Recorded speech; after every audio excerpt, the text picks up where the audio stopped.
The 2024 campaign will now turn on whether Trump can blunt Harris's soaring start. Donald Trump's campaign, which has whiffed in its early attacks on Kamala Harris's new presidential campaign, will grapple this week for a more effective foothold after the vice president transformed an election of stunning surprises. The ex-president has deployed some of his most trusted political tools, targeting racial identity, creating alternative realities, flinging insults, and gaslighting. On Sunday, for instance, he spread a new false conspiracy theory over the size of Harris's rally crowd in Michigan last week.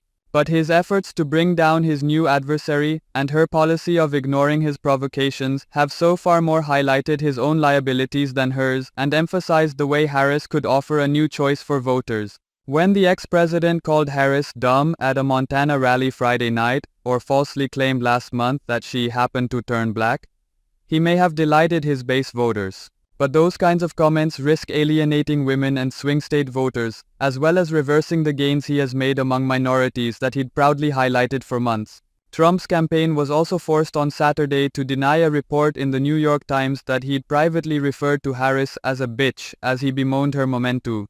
Trump's undisciplined news conference last week and a weekend of venting also suggest that the Republican nominee is far from coming to terms with the shift in a race that seemed to be heading in his direction 3 weeks ago when bullish Republicans left their convention predicting a landslide. But a swing state tour by Harris and her new running mate, Minnesota Governor Tim Walz, conjured euphoria not experienced by Democrats in years.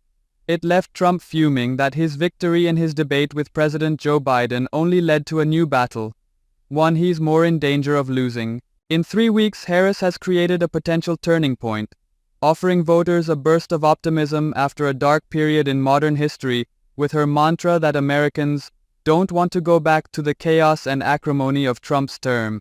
Her approach is working, for now, in returning the race to a neck-and-neck contest.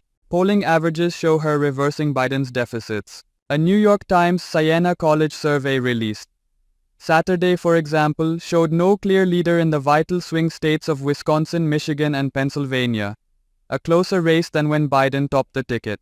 The poll has no bearing on November's result, but it encapsulated the swift shift in the campaign.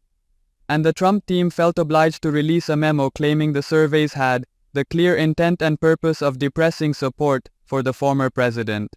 The success of the new Democratic ticket in not just repelling Trump's initial attacks, but also in using them to expose what Harris views as extremism, has created an unexpected problem for his team. Harris's assumption of the Democratic torch and Biden's withdrawal from the race 3 weeks ago have elevated her party to a place that would have appeared impossible a week ahead of its national convention in Chicago. But Trump is now up against a party that is energized, reversing one of his biggest advantages when Biden led the ticket. And freshness and hope are once again proving to be powerful political forces. But campaigns are never static, and while Harris may benefit from a condensed run-up to November, there are still nearly 3 months to go.